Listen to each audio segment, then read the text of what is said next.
매일 아침 책 읽기로 하루를 시작하는 행복 습관, 미라클 독서입니다. 오늘 함께 읽어볼 책은 감정의 발견, 예일대 감성지능센터장 마크 브레킷 교수의 감정 수업, 마크 브레킷 지음, 임지연 옮김, 북라이프에서 펴낸 책입니다. 먼저 저자님 소개글부터 읽어볼게요. 마크 브레킷, 예일대학교 아동연구센터 교수, 예일대 감성지능센터를 설립하고 현재 센터장을 맡고 있다. 감성지능 이론을 창안한 저명한 심리학자 존 디 메이어 교수 아래에서 공부하며 뉴햄프셔 대학교에서 심리학 박사학위를 받았고 감성지능 이론의 최고 권위자로 꼽히는 피터 셀러베이 교수 아래에서 예일대학교 포스트 닥터 펠러로 활동했다. 학습, 의사결정, 창의성, 관계, 건강, 성과 등에 있어 감정과 감성지능이 어떤 역할을 하는지 20년 이상 연구해 오며 125편에 달하는 학술 논문을 발표했다. 개인의 행복을 증진하고 조직과 사회의 성과를 촉진하기 위한 5단계 감정훈련 기술을 고안하여 내놓았으며 현재 이 훈련법은 전 세계 2,000여 곳이 넘는 학교에 도입되어 100만 명이 넘는 학생이 활용하고 있다. 학술, 사회, 정서적 학습, 협업, 이사이자 기업을 위한 디지털 감성 지능학습 시스템을 개발한 오지 라이프 랩의 공동 창립자이기도 하다. 페이스북, 마이크로소프트, 구글 등 세계적인 기업과 감성지능 이론을 직원 교육과 제품 디자인에 결합하는 방법을 정기적으로 협의하고 있다. 우리는 각자의 목표를 달성하고 더 나은 삶을 살기 위해서 자기 자신과 다른 사람의 감정에 호기심을 품고 탐구해야 한다 라고 주장하는 그는 감정의 가치와 감정을 현명하게 활용하는 기술을 널리 전파하겠다는 사명감을 품고 적극적인 활동을 펼치는 중이다. 목차 살펴볼게요. 머리말, 우리는 왜 감정을 숨기려고 했을까? 제1부, 우리에게는 감정을 표현할 자유가 있다. 1장, 감정을 표현하자. 2장, 감정은 정보이다. 3장, 감정과학자가 되는 법. 제2부, 감정을 다루는 5가지 기술. 제4장, 감정 인식하기. 제5장, 감정 이해하기. 제6장, 감정에 이름 붙이기. 제7장, 감정 표현하기. 제8장, 감정 조절하기. 제3부, 행복과 성공을 부르는 감정기술 적용법. 제9장, 가정에서의 감정. 제10장, 학교에서의 감정. 제11장, 직장에서의 감정. 맺은 말, 감정 현명을 이루자. 목차는 이렇게 되어 있고요. 머릿말부터 읽어보도록 하겠습니다. 우리는 왜 감정을 숨기려고 했을까? 자, 우선 쉬운 질문으로 시작해보자. 어째서 이런 제목을 붙였을까? 언제부터 감정을 표현하는데 누군가의 허락이 필요했다고? 그렇다. 사람이라면 누구나 끊임없이 매 순간 감정을 느낀다. 심지어 꿈속에서도 말이다. 다른 사람의 허락을 받거나 승인을 받을 필요가 없다. 감정을 느끼지 않는다는 것은 곧 생각을 멈춘다는, 아니 숨을 멈춘다는 뜻이다. 요컨대 있을 수 없는 일이다. 감정은 우리를 인간답게 하는 가장 큰 요소이다. 하지만 우리는 살아가면서 감정을 드러내지 않으려 애를 쓴다. 내밀한 감정은 두서없이 펼쳐지는 데다 불편과 혼란을 유발하며 심지어 꼬리에 꼬리를 물고 이어진다. 솔직하게 표출했다가는 쉽사리 상처 입고 세상 앞에 벌거벗겨진 기분에 휩싸이기 십상이다. 하지 말았어야 하는 일을 저지르는 경우도 생긴다. 감정을 통제할 수 없다는 생각은 때로 두려움을 불러일으킨다. 그래서 많은 사람들이 감정을 외면하거나 감추려 노력하며 종종 자기 자신에게조차 그렇게 한다. 감정을 대하는 우리의 태도는 아이들에게 전해진다. 아이들은 부모이자 교사인 우리를 롤모델로 삼아 영향을 받으며 배워가기 때문이다. 우리에게 받은 명료한 메시지 탓에 아이들은 내면에서 우러나온 위급한 메시지조차 금세 억누르고 만다. 지난날 우리가 그러했듯이. 책을 펼치고 겨우 몇 줄만 읽었는데도 여러분은 분명 내가 무슨 말을 하려는지 이미 눈치챘을 것이다. 우리는 자신에게든 타인에게든 감정 표현을 허락하지 않는다. 그렇게 삼키고 억누른 감정은 결국 터지고 만다. 동료들과는 껄끄러운 대화를 나누지 않으려 하면서 사랑하는 사람에게는 감정을 폭발시킨다. 자신도 모르는 사이에 쿠키 한 통을 다 먹어치우기도 한다. 감정을 표현하지 않으면 원치 않는 결과만 늘어나기 마련이다. 감정을 알아채는 능력조차 잃어버려 내면이 무감각해진다. 이런 상황에 이르면 지금 느끼는 감정의 원인이 무엇인지, 일상의 어떤 부분이 문제였는지 파악할 수 없게 된다. 자신이 느끼는 감정의 정체를 알지 못하기 때문에 주변 사람들이 이해할 수 있을 만큼 제대로 표현하지도 못한다. 감정을 알아채고 이해하고 드러내는 일이 불가능하니 감정 제어는 말할 것도 없다.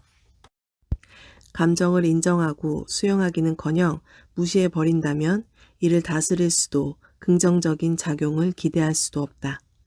나는 학자로서의 인생을 이 문제에 바쳤다. 교육계의 연구 결과와 수많은 실제 사례를 통해 감정 문제를 건강하게 다루지 못했을 때 어떤 끔찍한 결과가 벌어지는지 꾸준히 지켜봐왔다. 다음의 증거 자료를 살펴보자. 2017년 현재 12세부터 17세까지의 청소년 가운데 8%, 18세부터 25세까지의 청년 가운데 25%가 불법 마약을 복용하고 있다. 2017년 반명예훼손 연맹에 보고된 미국 초중고등학교의 학교폭력 사건 수는 2015년의 2배에 달한다. 2014년 갤럽 조사에 따르면 교사의 46%가 학기 중 고도의 일상 스트레스에 시달린다고 한다. 이는 모든 직업군 가운데 스트레스가 가장 심한 것으로 조사된 간호사와 비슷한 수치이다. 2018년 갤럽 조사는 직장인 가운데 50% 이상이 직장의 소속감을 느끼지 못하며 그중 13%는 끔찍한 상태라고 밝혔다. 2016년부터 2017년 미국 전역 196개 대학의 학생 셋 중 하나 이상이 정신질환 진단을 받고 있다. 몇몇 대학에서는 정신건강 문제가 매년 30%씩 증가하고 있다. 2019년 세계 행복 보고서에 따르면 전 세계적으로 근심, 슬픔, 분노 같은 부정적 감정이 증가하는 추세이며 2010년부터 2018년 사이 증가폭이 무려 27%에 달한다고 한다. 불안장애는 미국에서 가장 흔한 정신질환이며 13세부터 18세까지 청소년 가운데 25%가 이 질환을 겪고 있다. 우울증은 전 세계에서 정신장애의 주요 원인으로 꼽힌다. 2030년이 되면 전 세계가 정신건강 문제에 지출하는 비용이 16조 달러에 이를 것으로 예상된다. 이는 건강관리, 치료, 상담 등 직접비와 생산성 저하에 따른 간접비까지 모두 포함한 금액이다. 현재 우리 사회를 보면 감정 문제를 예방하기보다 이미 나타난 결과를 다루는 데에 더 많은 비용과 노력을 투입하려는 것 같다. 나는 감정을 억누를 때 일어나는 부정적인 결과에 개인적으로 관심이 있다. 나 역시 비슷한 문제를 겪었지만 나를 보살펴준 사람 덕분에 회복할 수 있었다. 뒤에서 이 부분에 관해 더 자세히 이야기하겠다.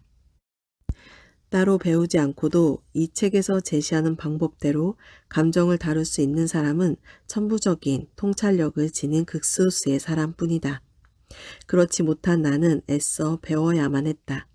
이것은 말 그대로 기술이다.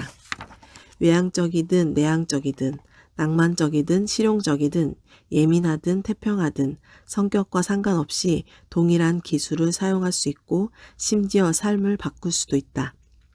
이 기술은 간단하고 명확하며 거의 전 연령대에 적용할 수 있다는 사실이 검증되었다.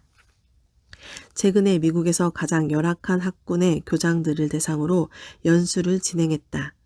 주변 사람들은 그 사람들 아마 너를 물고 뜯을걸? 이라고 경고했다. 전날 점심시간에 구내 식당에서 같이 줄을 서 있던 교장과 가벼운 이야기를 나누다 물었다. 그나저나 지금까지 제 강의 어땠나요? 그는 내 눈을 쳐다봤다가 이내 음식을 내려다보고 말했다. 디저트가 맛있어 보이네요. 그 순간 내가 어떤 상황에 맞닥뜨렸는지 깨달았다. 불만을 듣는데 꽤 익숙하다고 생각했지만 이번엔 크게 한 방 얻어맞은 기분이었다. 바로 그를 내 프로젝트에 참여시키기로 결심했다.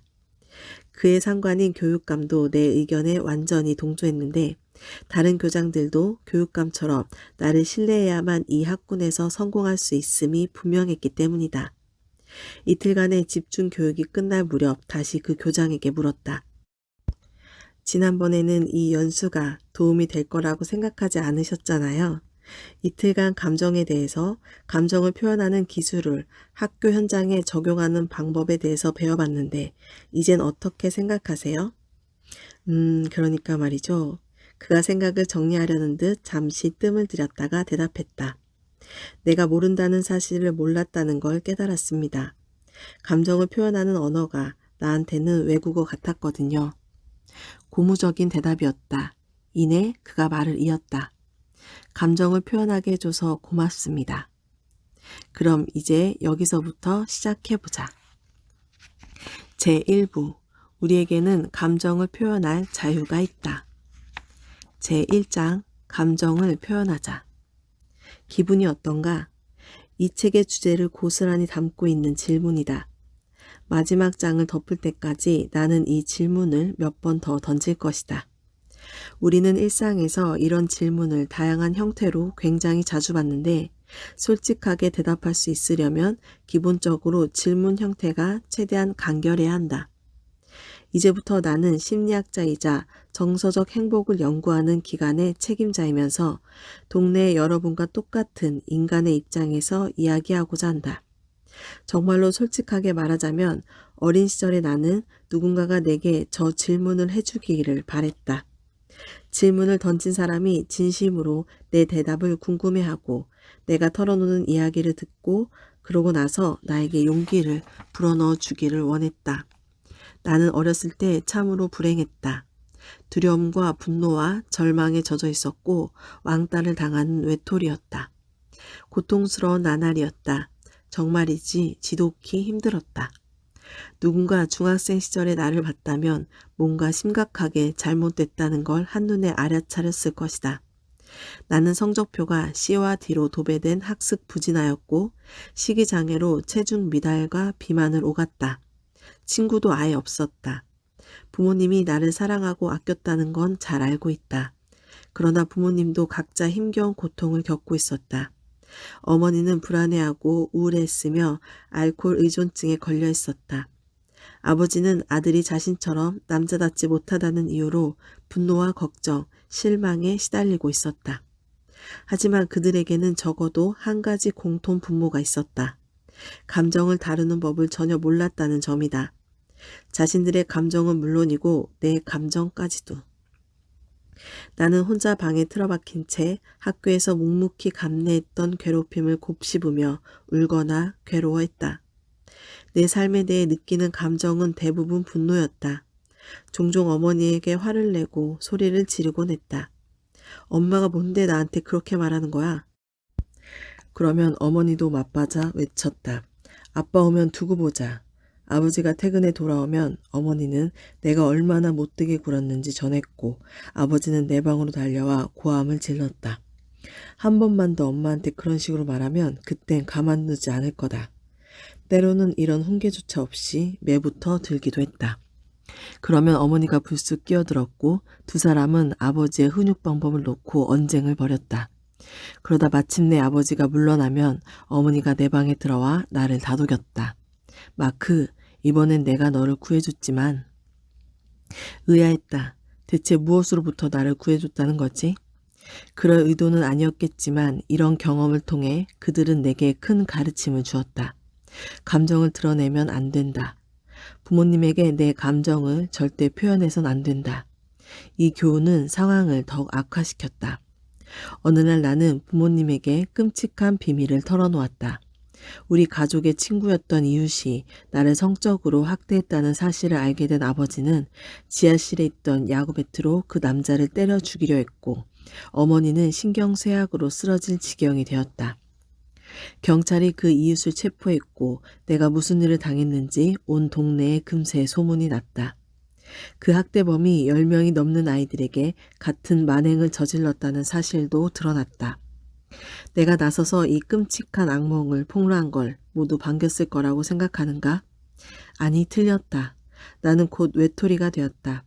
어른들은 하나같이 아이들에게 나와 가까이 지내지 말라고 했다. 따돌림은 더 심해졌다. 부모님은 그제야 내가 끊임없이 감정적으로 무너지는 원인을 깨달았다. 나쁜 성적, 폭식증, 관계 단절, 절망, 분노의 이유들. 그리고 비슷한 난관에 봉착한 사람들과 마찬가지로 반응했다. 망치로 맞은 듯 큰 충격에 빠져 아무 대처도 하지 못한 것이다. 부모님은 문제의 심각성을 정확히 인지하지 못했지만 내게 상담 치료가 필요하다는 사실 정도는 알고 있었다. 그러나 그들은 각자 자신의 문제에 압도되어 그저 버텨내기에 급급했던 나머지 다른 사람의 감정을 살필 수가 없었다. 그들은 내가 보낸 신호를 놓쳤거나 무시했다. 어쩌면 내 학교 생활이나 동네 친구들과의 관계에 대해 자세히 묻지 않은 것이 속 편해지긴 길이라고 생각했을지도 모른다. 자신들이 알게 될 진실이 두려웠을 수도 있다. 일단 알고 나면 뭔가 조치를 취해야 한다는 점이 부담스러웠을 것이다. 조부모님이 내 부모님의 감정을 진심으로 궁금해했다면, 감정을 다루는 법과 문제 상황에 대처하는 법을 가르쳐 줬다면 내 어린 시절은 굉장히 달라졌을 것이다. 부모님이 내 고통을 이해하고 적절한 도움을 줄 수 있었을 테니 말이다. 하지만 그런 일은 일어나지 않았다. 마치 당신의 이야기처럼 친숙하지 않은가? 이 분야에서 일하다 보면 나와 비슷한 어린 시절을 보낸 이들을 많이 만나게 된다. 그들은 불쾌한 감정을 드러내지도 인정하지도 않고 가슴속 깊이 묻어버렸다. 저마다 사연은 조금씩 달랐다. 신체적 학대를 당한 사람도 있었고 무시당하거나 외면당한 사람도 있었다. 감정적 학대를 감내해야 했던 사람, 자녀를 통해 대리 만족을 구하려는 부모 때문에 숨막히는 시간을 보낸 사람도 있었다. 알코올 의존이나 약물 의존에 빠진 부모가 자녀를 방치한 사례도 있었다. 상황은 다양하지만 벌어진 일은 결국 비슷하다. 극적인 사연이랄 것이 거의 없는 사람들의 경우도 마찬가지다. 가족 중에 감정을 이야기하거나 다루는 법을 배운 사람이 아무도 없어서 감정 문제가 늘 무시되는 가정에서 자란 사람들이다. 그들은 자신의 감정을 다른 사람이 중요하게 여기지 않는다고 해서 삶을 비관할 필요는 없다며 문제를 가볍게 넘겨버린다. 나 역시 그렇게 대응했다. 내 감정에 점점 무심해졌다. 마음을 닫아버린 것이다. 일종의 생존 전략이었다. 그때 기적이 일어났다. 구세주의 이름 마빈, 정확히는 마빈 삼촌이었다. 마빈 삼촌은 어머님의 남동생으로 낮에는 교사로 일하고 밤과 주말에는 밴드 활동을 했다. 우리 가족은 친척들 사이에서 스타였던 그의 공연을 보러 뉴저지에서 캐치케산까지 찾아갔다. 마빈 삼촌은 정말 특이한 사람이었다. 친척들 사이에서는 물론이고 내가 지금껏 알아온 모든 어른 중에서도 가장 독특한 사람이었다. 죽은 시인의 사회에서 로빈 윌리엄스가 연기한 인물과 비슷했다. 마빈 삼촌은 이미 1970년대에 학생들의 감정 표현을 장려하는 교육 과정을 고안했다. 감성 능력이 학습과 인생의 질을 향상할 수 있다는 믿음에 기초한 것이었는데 삼촌은 그 믿음이야말로 교육 현장의 문제를 해결할 열쇠라고 생각했다. 삼촌이 정리한 내용을 소리내 읽으면 나는 그것을 타이핑하는 조수 노릇을 했다. 그때 절망, 소외, 헌신, 의기양양함 같은 용어를 접하고 나에게도 그런 감정이 있다는 사실을 깨달았다. 어느 여름날 삼촌과 함께 뒷마당에 앉아있는데 그가 내게 IQ 테스트를 해보자고 제안했다. 알고 보니 나는 처참한 학교 성적표가 주장하는 것에 비해 훨씬 똑똑한 아이였다. 삼촌은 내가 학교 폭력에 시달리고 성적 학대까지 당했으니 마음 깊은 곳에서 크나큰 혼란을 겪고 있지 않을까 생각했던 것 같다. 그는 어떤 어른도, 아니 어느 누구도 하지 않았던 질문을 했다.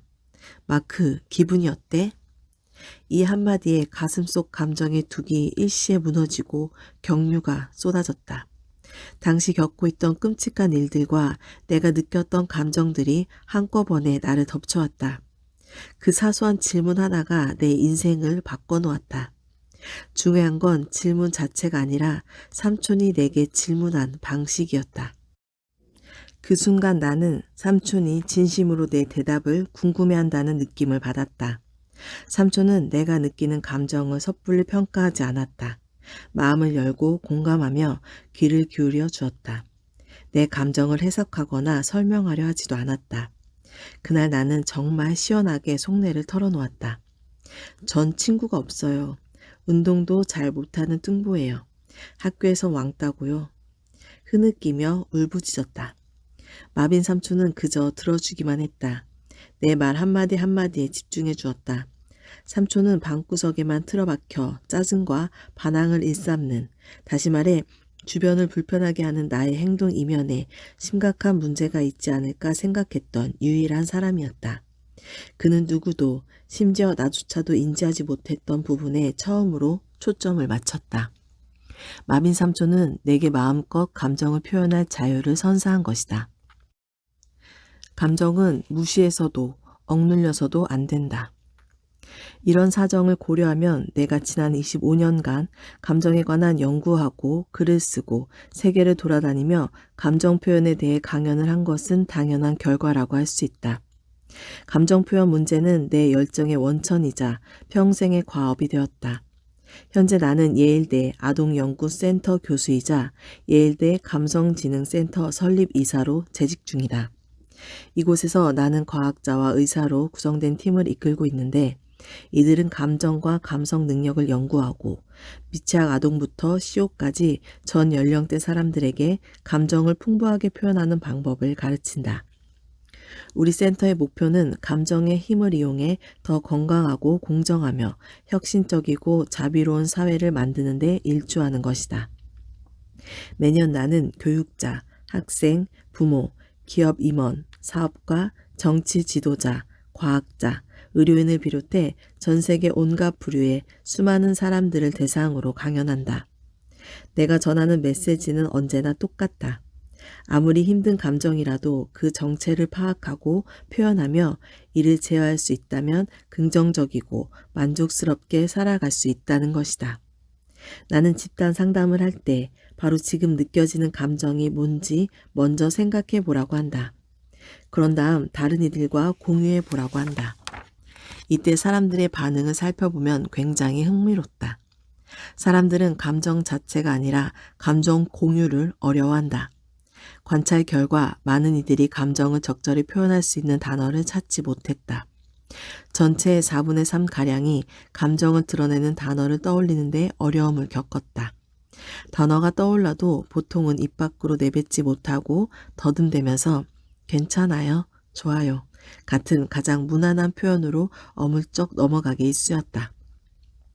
이쯤 되면 궁금해진다. 과연 나는 내 기분을 제대로 알고 있을까? 내 감정을 들여다봐도 될까? 배우자, 아이, 동료에게 이런 질문을 해본 적이 있던가? 시리, 구글 어시스턴트, 알렉사에게 묻기만 하면 즉시 답이 튀어나오는 요즘 같은 세상에서 우리는 더 이상 답을 찾기 위해 차분히 내면을 들여다보거나 서로의 마음을 살피며 잠시 숨을 고르지 않는다.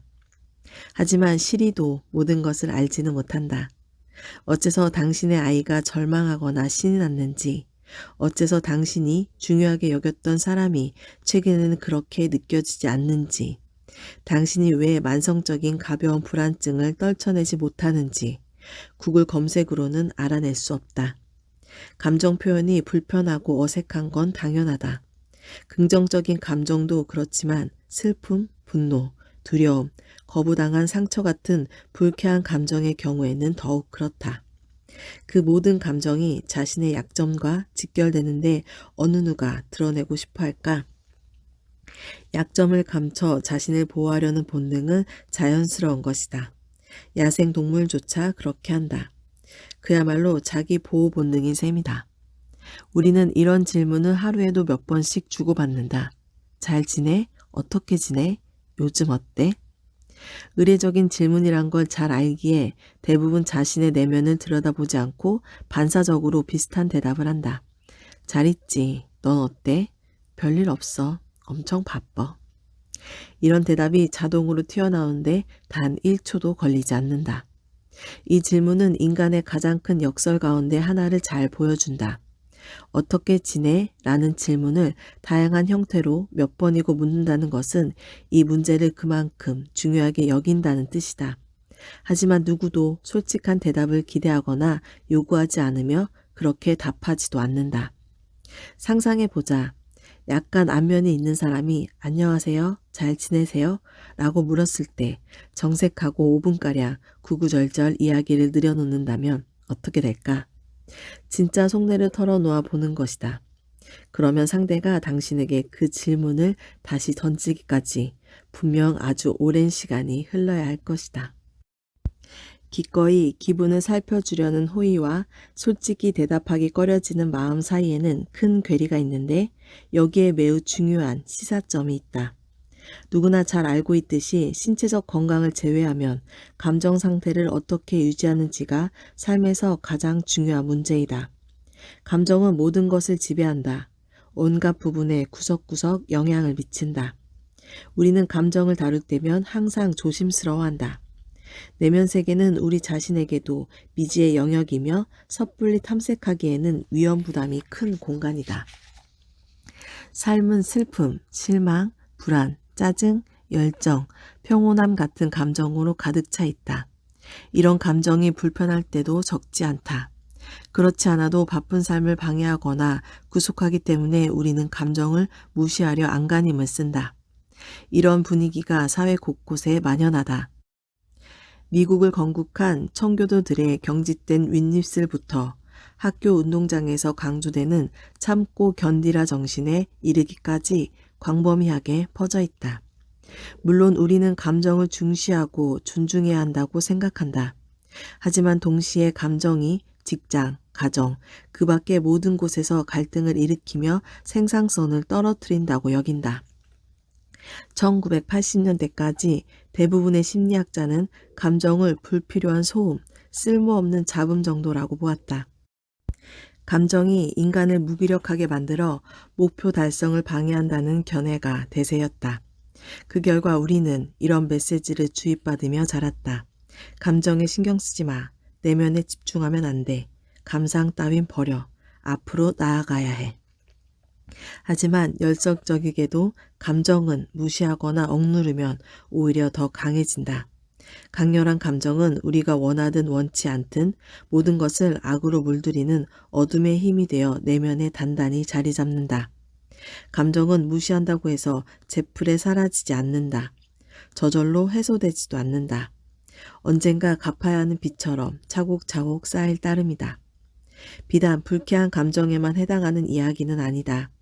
우리는 좋은 일을 있을 때도 기분을 제대로 파악하지 못한다. 그저 그 감정을 즐길 뿐 깊이 살펴보지 않는다. 이 역시 잘못된 일이다. 앞으로 살아가면서 긍정적인 선택을 하기 위해서는 무엇이 자신을 행복하게 하는지, 그 이유는 무엇인지 알아야 한다. 오늘 미라클 독서는 여기까지 읽겠습니다. 오늘도 감사합니다.